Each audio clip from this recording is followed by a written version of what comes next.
नमस्कार आप सभी को। मैं doctor Chhaya Soni, assistant professor faculty of education,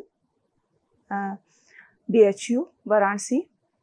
इस कोर्स का नाम हिंदी भाषा में अध्यापन विधा में आप सभी का स्वागत है।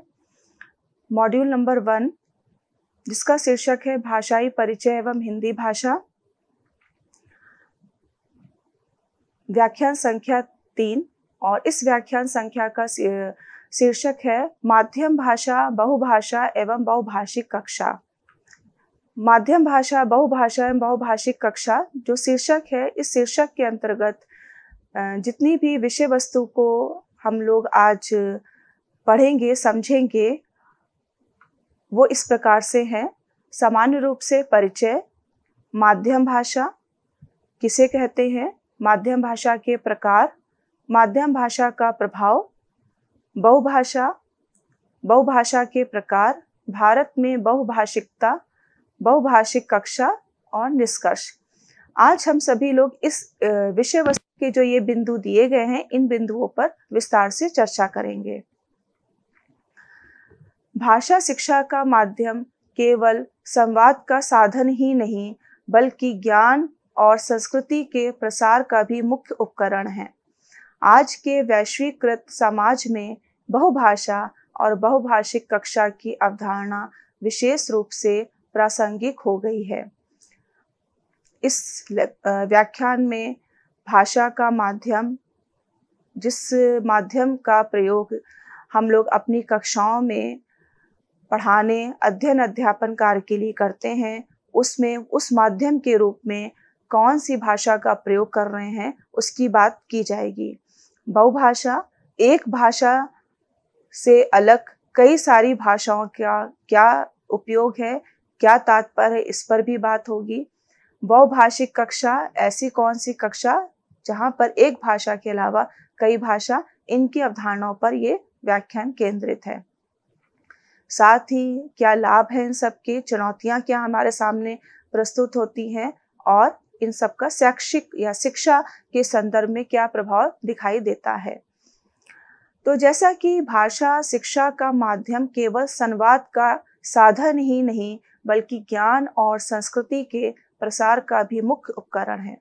जो भाषा है वो शिक्षा का माध्यम ही नहीं है केवल, या संवाद का साधन ही नहीं है, बल्कि अगर हम देखें तो जो हमें ज्ञान प्राप्त होता है हम सभी को, और हमारे अपने जो संस्कृति है, हमारी परिवार की, हमारी अपनी समाज की, और हमारे अपने देश की जो संस्कृति है, विश्व की जो संस्कृति है, अगर उसके प्रसार की बात करते हैं तो उस प्रसार के उपकरण के रूप में हमारी भाषा ही मुख्य रूप से सामने परिलक्षित होती है।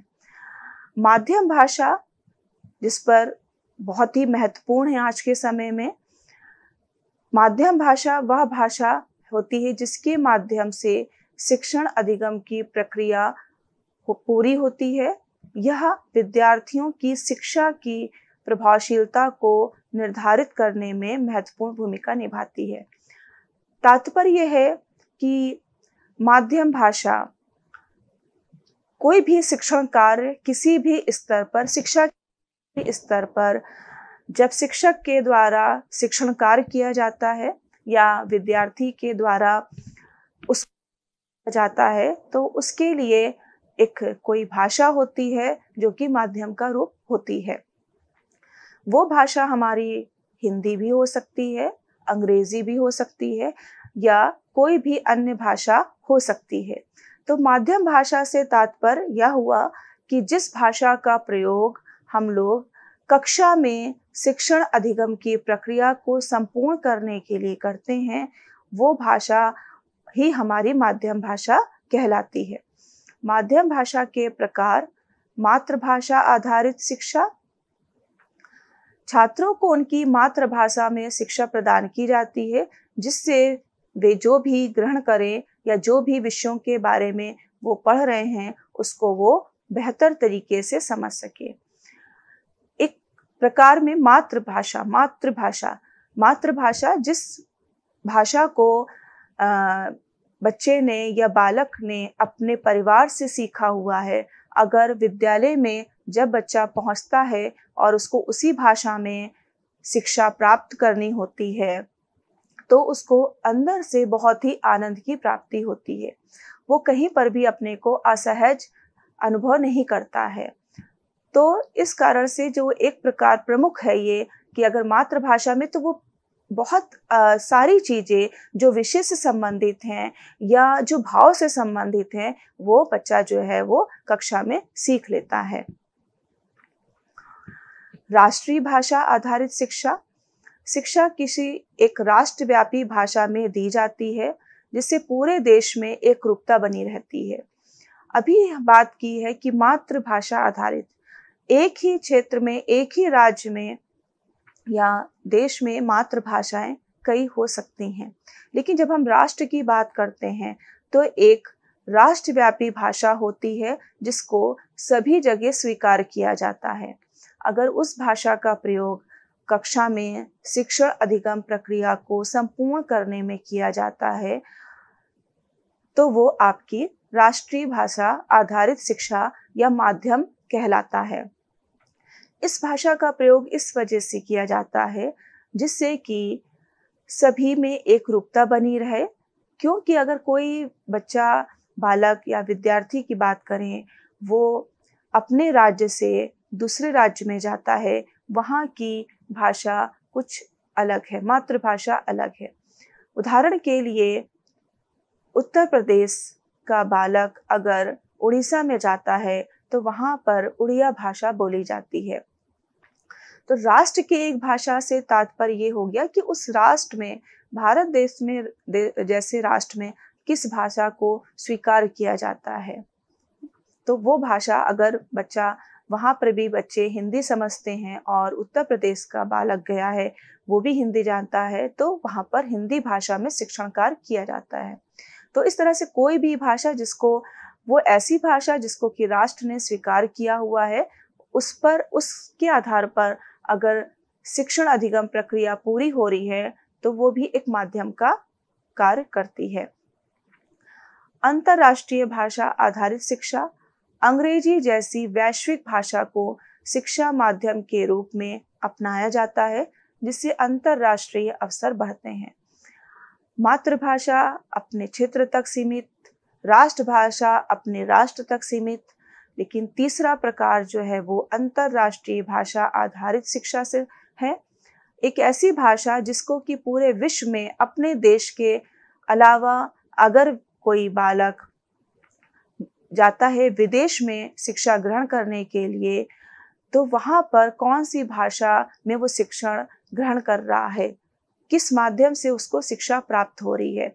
तो वर्तमान समय में एक ऐसी भाषा सामने दिखाई देती है जो कि अंग्रेजी है, जिसको कि विश्व रूप में मान्यता मिली हुई है, सर्वव्यापी है और वो अंतर्राष्ट्रीय स्तर पर सर्वव्याप्त है और उसी के माध्यम से शिक्षा दी जाती है। माध्यम भाषा का प्रभाव, जो जिस भाषा को शिक्षण कार्य में हम लोग माध्यम के रूप में प्रयोग करते हैं, उसका प्रभाव क्या पड़ता है। शिक्षण अधिगम पर प्रभाव। मातृभाषा में पढ़ने वाले विद्यार्थी अधिक सहज अनुभव करते हैं और बेहतर प्रदर्शन करते हैं। अगर बच्चे को उसकी मातृभाषा में शिक्षा प्राप्त हो रही है तो वो बहुत ही सहजता से, सरलता से विषय वस्तु को समझ लेता है और बेहतर प्रदर्शन करता है। सामाजिक प्रभाव। भाषा माध्यम समानता और समावेशिता को बढ़ावा देने में भी सहायक हो सकती है। दूसरा प्रभाव ये है कि जो हमारी माध्यम भाषा होती है वो समानता, क्योंकि उस भाषा का प्रयोग एक दूसरे से संपर्क स्थापित करने के लिए, एक दूसरे के साथ सहयोग करने के लिए करते हैं, तो ये समानता और समावेशिता को बढ़ावा देने में भी सहायक होती है। आर्थिक प्रभाव। अंग्रेजी जैसी भाषा का माध्यम होने से रोजगार के अवसर बढ़ जाते हैं, क्योंकि हम लोगों ने 3 प्रकार की बात कही, मातृभाषा, राष्ट्रीय भाषा, अंतर्राष्ट्रीय भाषा।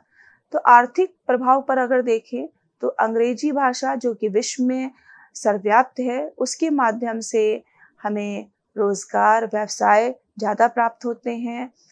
बच्चे जो हैं उस माध्यम से अगर शिक्षा ग्रहण करते हैं तो अपने देश के साथ साथ वो दूसरे देशों में अंतर्राष्ट्रीय स्तर पर भी उनके लिए रोजगार के अवसर परिलक्षित होते हैं। बहुभाषा, जब कोई व्यक्ति या समाज एक से अधिक भाषाओं का उपयोग करता है तो उसे बहुभाषिकता कहा जाता है। एक भाषा के माध्यम से हम अपने विचारों को दूसरों के साथ साझा करते हैं, अपने अनुभवों को साझा करते हैं, लेकिन जब कोई व्यक्ति या समाज एक से अधिक भाषाओं का प्रयोग अपने विचार विनिमय के लिए, अपने विचारों को प्रदान करने के लिए, साझा करने के लिए उपयोग करता है तो उसे बहुभाषा कहा जाता है। बहुभाषा के प्रकार, व्यक्तिगत बहुभाषिकता, जब एक व्यक्ति कई भाषाएं समझता और प्रयोग करता है। संस्थागत बहुभाषिकता, जब शैक्षिक संस्थानों, सरकारी तंत्रों और संगठनों में एक से अधिक भाषाओं का उपयोग किया जाता है। सामाजिक बहुभाषिकता, जब संपूर्ण समाज में विभिन्न भाषाओं का प्रचलन होता है। व्यक्तिगत बहुभाषिकता कि जब व्यक्ति आपस में संपर्क स्थापित करने के लिए अपने परिवार में, अपने समाज में एक दूसरे से वार्तालाप करने के लिए एक से अधिक भाषाओं का प्रयोग करते हैं तो वो आपकी व्यक्तिगत बहुभाषिकता कहलाती है। संस्थागत बहुभाषिकता, जब संस्थान, आपका शैक्षणिक संस्थान, आपका चिकित्सीय संस्थान, आपका इंजीनियरिंग संस्थान या कोई भी अन्य संस्थान अपने कार्यालय में या वहाँ पर बातचीत में, या कोई भी संगठन, आपका व्यक्तिगत संगठन, वो अपने कार्यालयों में आपस में विचार विनिमय के लिए जिस कई सारी भाषाओं का जब प्रयोग करते हैं तो वो संस्थागत बहुभाषिकता कहलाती है। उदाहरण के लिए कि विचारों का आदान प्रदान किसी भी संस्थान में हिंदी भाषा में हो रहा है, लेकिन प्रशासनिक कार्य या कागजी कार्य जो है वो हमारी अंग्रेजी भाषा में हो रहे हैं, या आवश्यकता पड़ने पर दूसरे राज्य से संपर्क स्थापित करना है, दूसरे राज्य के साथ किसी चीज को साझा करना है, तो वहाँ पर हो सकता है कि उस राज्य की भाषा का भी प्रयोग किया जाए। तो इस तरह से संस्थागत बहुभाषिकता में संस्थान के द्वारा जब विभिन्न प्रकार की भाषाओं का प्रयोग किया जाता है तो वो आपकी संस्थागत बहुभाषिकता कहलाती है। सामाजिक बहुभाषिकता, जब संपूर्ण समाज में विभिन्न भाषाओं का प्रचलन होता है। अभी व्यक्तिगत समाज में कुछ ही लोग एक भाषा से अलग अन्य भाषाओं का प्रयोग कर रहे हैं।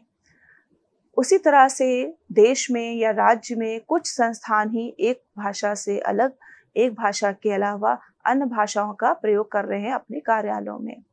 सामाजिक बहुभाषिकता, जब समाज में या कह सकते हैं कि पूरे ही देश में, संपूर्ण समाज में विभिन्न भाषाओं का प्रचलन बढ़ जाता है। मातृभाषा में जितनी सहजता बालक महसूस कर रहा है, व्यक्ति महसूस कर रहा है, उतनी ही सहजता वो अन्य भाषाओं में भी महसूस कर रहा है। किसी भी बिना कठिनाई के वो विभिन्न भाषाओं के माध्यम से आपस में विचार विनिमय करते हैं, विचारों को साझा करते हैं, अपनी भावनाओं को अभिव्यक्त करते हैं, या औपचारिक अनौपचारिक दोनों प्रकार से लेखन में मौखिक रूप से वो विभिन्न भाषाओं का प्रयोग करते हैं तो वो सामाजिक बहुभाषिकता कहलाती है। भारत में बहुभाषिकता को अगर देखें तो इस प्रकार से, भारत एक बहुभाषिक देश है जहाँ 22 संवैधानिक भाषाएं और सैकड़ों बोलियां प्रचलित हैं। यहाँ के नागरिक आमतौर पर कम से कम 2 या 3 भाषाएं बोलते हैं, जैसे स्थानीय भाषा हिंदी और अंग्रेजी। बहुभाषिकता के लाभ: संज्ञानात्मक कौशल में वृद्धि, सांस्कृतिक जागरूकता और समावेशिता, बहुभाषिक अवसरों में वृद्धि। संज्ञानात्मक कौशल में वृद्धि, कोई भी विचार हमारे मन में आता है और उस विचार को तभी हम दूसरों तक पहुंचा पाते हैं जबकि हम भाषा का प्रयोग करते हैं। तो प्रत्येक भाषा की अपनी खूबियां हैं। किसी भाषा में कुछ शब्द सटीक मिल जाते हैं और जिससे हम तर्क करने, किसी चीज पर निर्णय लेने, अपनी बात को कहने में सहज होते हैं। तो इस प्रकार से जो बहुभाषिकता है कि अगर एक भाषा में हम सहज किसी विशेष संदर्भ में अनुभव नहीं कर पा रहे हैं, तो तुरंत दूसरी भाषा का प्रयोग करके हम उस बात को सहजता से कह देते हैं। सांस्कृतिक जागरूकता और समावेशिता। बहुभाषिकता से हमारे समाज में सांस्कृतिक जागरूकता भी बढ़ती है और एक दूसरे का समावेशन भी होता है।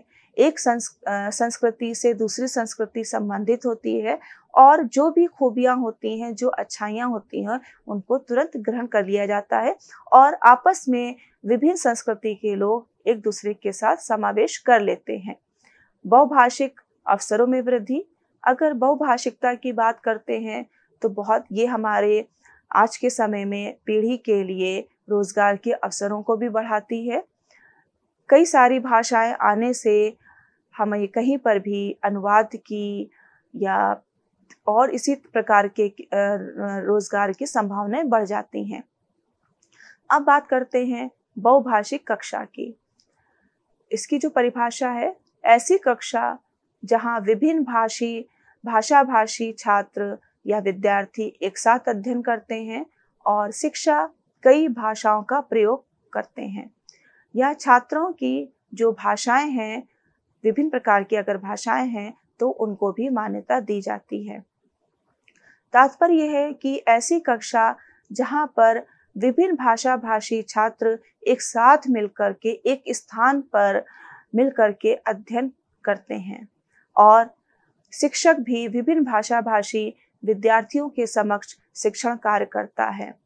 तो इस प्रकार से जो विद्यार्थी हैं वो अपने साथी की भाषाओं से परिचित होते हैं, शब्दों से परिचित होते हैं कि कौन सा शब्द कहाँ पर विशेष संदर्भ में प्रयोग किया जा रहा है।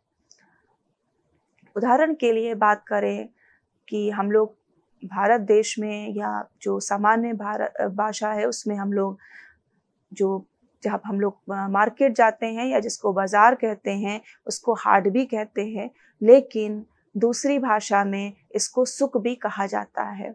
तो इस तरह से जब हम दूसरे भाषाभाषी कक्षा में, बहुभाषाभाषी कक्षा में विद्यार्थियों से मिलते हैं, शिक्षक भी उनसे परिचित होता है, तो बहुत नवीन शब्दों से वो परिचित हो जाता है और विशेष संदर्भ के अनुसार छात्रों की मातृभाषाएं अलग अलग होती हैं। बहुभाषिक कक्षा में शिक्षक एक से अधिक भाषाओं में बात करता है या विद्यार्थियों को भी ऐसा करने के लिए प्रेरित करता है। भाषा विविधता को समस्या की बजाय संसाधन की तरह भी देखा जाता है। बहुभाषिक कक्षा की चुनौतियां क्या हैं? शिक्षकों को कई भाषाओं का ज्ञान होना आवश्यक है। ये बहुत ही महत्वपूर्ण चुनौती है कि अगर बहुभाषिक कक्षा में शिक्षक शिक्षण कार्य कर रहा है तो उसको भी, क्योंकि उस कक्षा में एक भाषा के अलावा कई भाषाओं से परिचित विद्यार्थी वहां पर विद्यमान हैं, तो शिक्षक को भी विभिन्न भाषाओं का ज्ञान होना आवश्यक होता है, तभी वो अपने साथियों, अपने विद्यार्थियों के साथ उचित प्रकार से अंतःक्रिया कर पाएगा। पाठ्यक्रम निर्माण जटिल हो जाता है।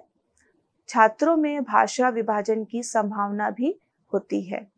पाठ्यक्रम निर्माण, क्योंकि जो बहुभाषिक कक्षा में विभिन्न भाषाभाषी विद्यार्थी होते हैं, वो अपनी भाषाओं में जिस सहजता से अध्ययन कार्य करते हैं, तो पाठ्यक्रम भी उनको उसी प्रकार से मान्यता होती है, उसी प्रकार से वे चाहते हैं कि उनको पाठ्यक्रम भी प्राप्त हो। तो पाठ्यक्रम का निर्माण करना, उस पाठ्यक्रम में विभिन्न भाषा के शब्दों को सम्मिलित करना कुछ जटिल हो जाता है।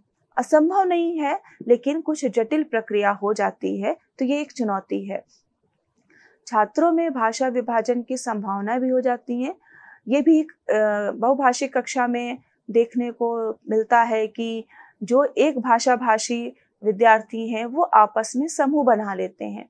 तो इस प्रकार से जो विभिन्न भाषा भाषी विद्यार्थी वहाँ पर शिक्षा ग्रहण कर रहे हैं, वो अपनी भाषा भाषी वाले विद्यार्थियों के साथ एक समूह बना लेते हैं और उनके साथ ज़्यादा वो उठना बैठना या शिक्षा ग्रहण करना पसंद करते हैं।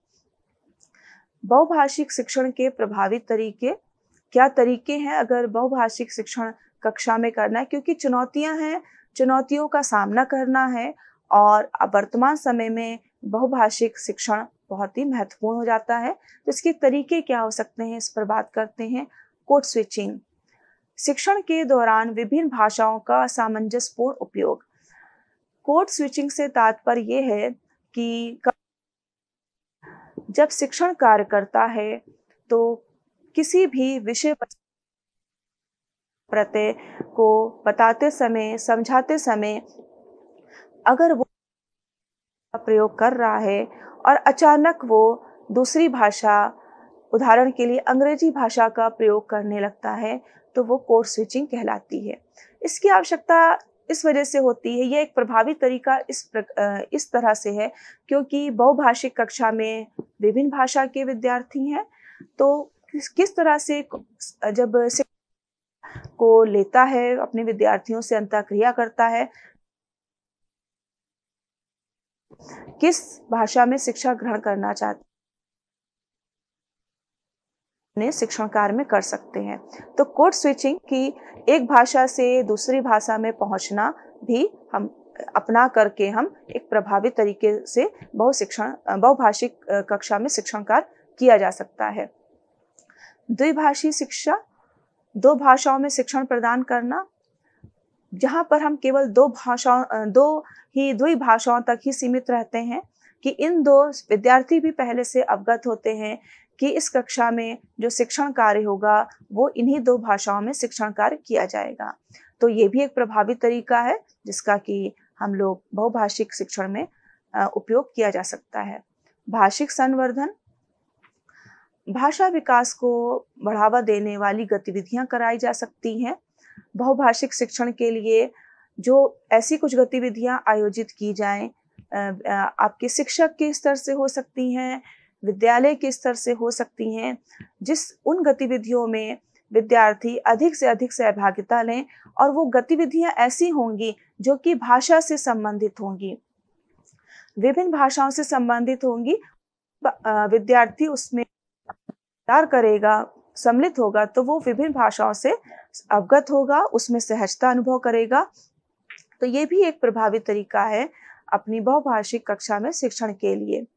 संदर्भ और अनुवाद का प्रयोग भी कर सकते हैं कि कक्षा में पढ़ाते समय जो विशिष्ट सामग्री दी जा रही है उसका संदर्भ बता दिया जाए, क्योंकि अगर कोई विद्यार्थी उस भाषा में, हिंदी का विद्यार्थी जो है वो उड़िया भाषा में क्या पढ़ाया जा रहा है नहीं समझ पा रहा है, तो उसका संदर्भ दिया जाए जिससे कि विद्यार्थी उसको देख सके, या अनुवाद भी एक साधन हो सकता है।